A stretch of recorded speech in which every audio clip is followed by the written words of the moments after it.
భగవద్గీత 6వ అధ్యాయం ధ్యాన యోగం. భగవంతుడు పలికెను, ఫలాపేక్ష లేకుండా కర్తవ్య కర్మలను, చేయవలసిన విధులను చేసిన వారే నిజమైన సన్యాసులు, యోగులు. అంతేకాని కేవలం అగ్నిహోత్ర యజ్ఞం వంటివి చేయటం ఆపివేసిన వారు లేదా శారీరక క్రియలు త్యజించిన వారు కాదు. సన్యాసము అని అందరూ అనుకునేది యోగము కంటే వేరైనది కాదు. ఎందుకంటే ఎవరూ కూడా ప్రాపంచిక కోరికలను త్యజించకుండా యోగి కాలేరు. యోగంలో పరిపూర్ణత సాధించే యత్నంలో ఉన్న ప్రారంభదశ జీవాత్మకు ఫలాపేక్ష లేకుండా పని చేయటమే సాధనం అంటారు. యోగంలో ఉన్నత స్థాయి చేరుకున్న మునికి ధ్యానంలో ప్రశాంతతయే సాధనం అంటారు. ఎప్పుడైతే వ్యక్తి ఇంద్రియ వస్తువిషయముల పట్ల మరియు కర్మల పట్ల ఆసక్తి రహితముగా ఉంటాడో ఆ వ్యక్తి యోగ శాస్త్రంలో ఉన్నతమైన స్థానం పొందినట్టు. ఎందుకంటే అతడు సమస్త కర్మ ఫలములను అనుభవించాలనే కోరికలను త్యజించాడు. కావున నీ మనస్సు యొక్క శక్తిచే నిన్ను నీవు ఉద్ధరించుకోనుము, అంతేకాని పతనమైపోవద్దు. ఎందుకంటే మనస్సే మన మిత్రుడు మరియు మనస్సే మన శత్రువు అవ్వచ్చు. మనస్సుని జయించిన వారికి అది వారి మిత్రుడు. అలా చేయలేని వారికి మనస్సు ఒక శత్రువు వలె పనిచేస్తుంది. మనస్సుని జయించిన యోగులు శీతోష్ణములు, సుఖదుఃఖములు, మానాపమానములు ఈ ద్వంద్వములకు అతీతంగా ఉన్నతమైన స్థానంలో ఉంటారు. ఇటువంటి యోగులు ప్రశాంతతతో, భగవద్భక్తి యందు స్థిర చిత్తముతో ఉంటారు. జ్ఞాన విజ్ఞానములతో మరియు విచక్షణతో తృప్తినొందిన యోగులు ఇంద్రియములను జయించిన వారై అన్ని పరిస్థితులలో ప్రశాంతంగా ఉంటారు. వారు మట్టి, రాళ్ళు మరియు బంగారము వీటన్నిటినీ ఒకే దృష్టితో చూస్తారు. శ్రేయోభిలాషులను, మిత్రులను, శత్రువులను, సాధువులను మరియు పాపులను యోగులు నిష్పక్షపాత బుద్ధితో చూస్తారు. మిత్రుల, సహచరుల, శత్రువుల పట్ల సమబుద్ధితో ఉంటూ శత్రువుల, బంధువుల పట్ల తటస్థంగా మరియు పుణ్యాత్ములు, పాపాత్ముల పట్ల పక్షపాతం లేకుండా ఉన్న యోగి మానవులలో సర్వశ్రేష్ఠుడుగా పరిగణించబడుతాడు. యోగస్థితిని పొందగోరే వారు ఏకాంతంలో ఉండాలి. నియంత్రించబడిన మనస్సు శరీరంతో కోరికలను, భోగవస్తువులను త్యజించి నిత్యమూ భగవద్ ధ్యానంలో నిమగ్నమై ఉండాలి. యోగాభ్యాసము చేయటానికి పరిశుభ్రమైన ప్రదేశంలో ఆసనం తయారు చేసుకోవాలి. దీనిని కుశగడ్డి, జింక చర్మము మరియు ఒక వస్త్రమును ఒకదానిపై మరొకటి వేసుకోవాలి. ఈ ఆసనము మరీ ఎక్కువ ఎత్తులో ఉండకూడదు లేదా మరీ తక్కువ ఎత్తులో ఉండకూడదు. దానిపై స్థిరముగా కూర్చొని ఒకే ఏకాగ్రత గల ధ్యానములో అన్ని ఆలోచనలను, కార్యకలాపాలను నిగ్రహించి యోగి తన మనస్సుని పరిశుద్ధమొనర్చుకోవటానికి పరిశ్రమించాలి. అతను శరీరమును, మెడను మరియు శిరస్సుని స్థిరముగా ఒకే క్రమములో ఉంచి కళ్లను అటూ ఇటూ తిప్పకుండా నాసికాగ్రము మీదే చూపుని కేంద్రీకరించాలి. ఈ విధంగా ప్రశాంతతతో, భయరహితంగా మరియు నిశ్చల మనస్సుతో మరియు బ్రహ్మచర్య వ్రతంలో దృఢ సంకల్పంతో సావధానుడైన యోగి నేనే పరమ లక్ష్యంగా నాపై ధ్యానం చేయాలి. ఈ విధంగా నిరంతరం మనస్సుని నాయందే నిలిపించుతూ క్రమశిక్షణ మనస్సు కలిగిన యోగి నిర్వాణమును పొందును మరియు నాయందే పరమ శాంతితో స్థితుడై ఉండును. ఓ అర్జున, ఎవరైతే మరీ ఎక్కువ తింటారో లేదా మరీ తక్కువ తింటారో, మరీ ఎక్కువ నిద్రపోతారో లేదా మరీ తక్కువ నిద్రపోతారో వారు యోగములో విజయం సాధించలేరు.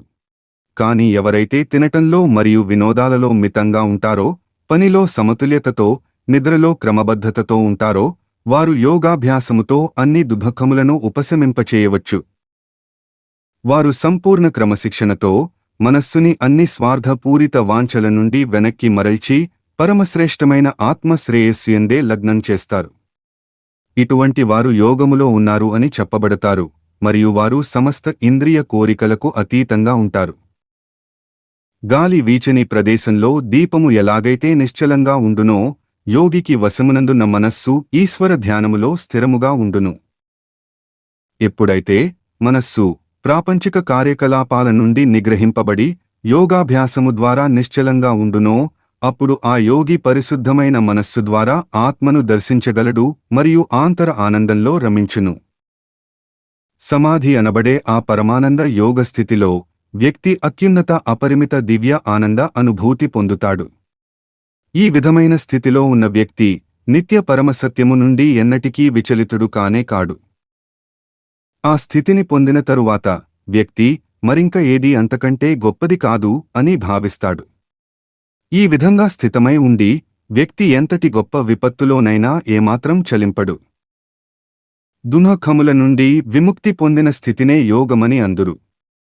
ఈ యోగమును దృఢ సంకల్పముతో ఎలాంటి నిరాశావాదం అపనమ్మకం లేకుండా అభ్యాసం చేయవలెను. ప్రాపంచిక తలంపుల నుండి జనించిన అన్ని కోరికలను త్యజించి ఇంద్రియములను అన్ని వైపుల నుండి మనస్సుతో నిగ్రహించవలెను. క్రమక్రమముగా మరియు నిశ్చయముగా బుద్ధియందు దృఢవిశ్వాసంతో మనస్సు భగవంతుని యందే స్థితమగును మరియు మరే ఇతరమైన వాటి గురించి ఇక ఆలోచించదు. ఎప్పుడెప్పుడైతే ఎక్కడెక్కడికైతే ఈ చంచలమైన నిలకడ లేని మనస్సు పరిభ్రమిస్తుందో దానిని తిరిగి తెచ్చి నిరంతరం భగవంతుని మీదనే కేంద్రీకరించాలి. మనస్సు ప్రశాంతంగా ఉన్నవాడు, ఆవేశోద్వేగాలు శాంతించినవాడు, పాపరహితుడు మరియు అన్నిటినీ భగవత్ సంబంధంగా చూసేవాడు అయిన యోగికి అత్యున్నత అలౌకిక ఆనందం లభిస్తుంది. స్వీయ నిగ్రహం కలిగిన యోగి ఆత్మను భగవంతునితో ఏకం చేసి భౌతిక మలినముల నుండి స్వేచ్ఛ పొందుతాడు మరియు ఎల్లప్పుడూ పరమాత్మతో సంయోగంతో ఉండుటచే సంపూర్ణ ఆనందం యొక్క అత్యున్నత స్థాయిని పొందుతాడు.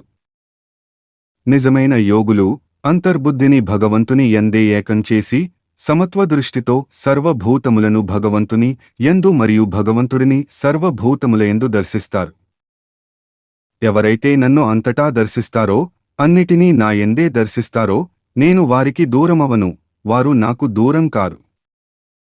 నా యందే ఏకత్వంలో స్థితుడై ఉండి మరియు నన్నే సర్వభూతముల యందు స్థితుడై ఉన్న పరమాత్మగా ఆరాధించిన యోగి అన్ని రకాల కార్యకలాపములు చేస్తూనే ఉన్నా నా యందే నివసించును. సర్వ ప్రాణులను సమానముగా దర్శిస్తూ మరియు ఇతరుల సుఖాలకు దుఃఖాలకు అవి తనకే అయినట్టు స్పందించే వారిని పరిపూర్ణ యోగులుగా పరిగణిస్తాను. అర్జునుడు పలికెను, ఓ మధుసూదనా, నీవు చెప్పిన ఈ యోగ విధానము ఈ చంచలమైన మనస్సు వలన నాకు ఆచరింపశక్యము కానిది మరియు అసాధ్యమైనది అనిపిస్తున్నది. ఓ కృష్ణ, ఈ మనస్సు చాలా చంచలమైనది, అల్లకల్లోలమైనది, బలమైనది మరియు మూర్ఖపు పట్టుగలది. దీనిని నిగ్రహించటం వీచేగాలిని నియంత్రించటం కన్నా ఎక్కువ కష్టంగా అనిపిస్తున్నది. శ్రీకృష్ణ పరమాత్మ ఇలా అన్నాడు, ఓ మహాబాహువులుగల కుంతీపుత్రుడా, నీవు చెప్పింది నిజమే. మనస్సు అనేది నిగ్రహించటానికి నిజముగా చాలా కష్టమైనది. కాని అభ్యాసము మరియు వైరాగ్యములచే దానిని నిగ్రహించవచ్చు. మనస్సు అదుపులో లేనివానికి యోగము కష్టతరమైనది. కాని మనస్సుని నిగ్రహించటం నేర్చుకున్నవారు మరియు సరియైన పద్ధతిలో పరిశ్రమ చేసేవారు యోగములో పరిపూర్ణత సాధించవచ్చు. ఇది నా అభిప్రాయము.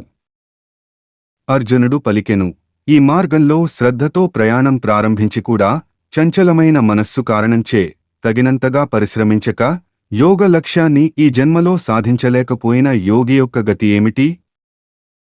యోగ మార్గం నుండి దారి తప్పిపోయిన వ్యక్తి భౌతిక మరియు ఆధ్యాత్మిక విజయాల రెండింటి నుండి భ్రష్టుడైపోడా? ఓ మహాబాహువులు గల కృష్ణ, అతడు విడిపోయి చెదిరిన మేఘం వలె ఉభయభ్రష్టుడై ఎటూ కాకుండా పోడా?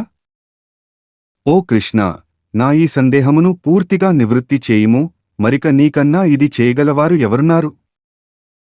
శ్రీ భగవానుడు ఇలా పలికెను, ఓ పార్థా, ఆధ్యాత్మిక పదంలో ఉన్నవాడు ఈ లోకంలో కాని పరలోకంలో కాని చెడిపోడు.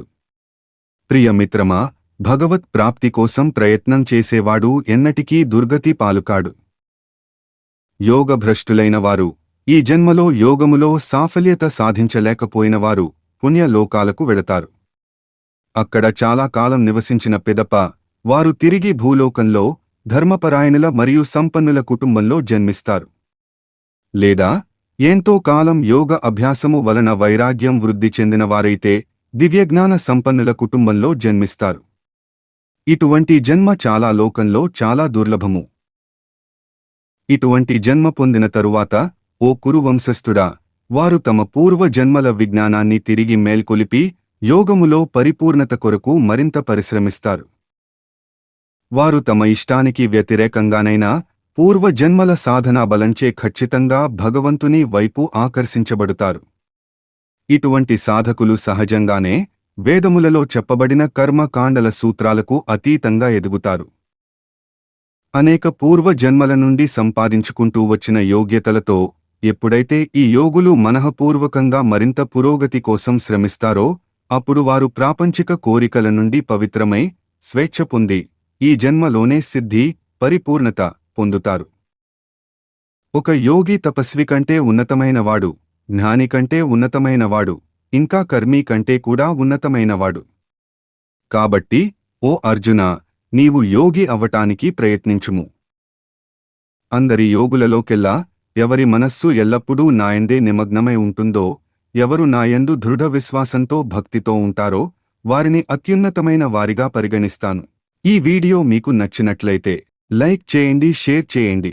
అలాగే మరిన్ని ఆధ్యాత్మిక వీడియోల కోసం మన ఛానల్ని సబ్స్క్రైబ్ చేయండి. ఓం నమో భగవతే వాసుదేవాయ నమః.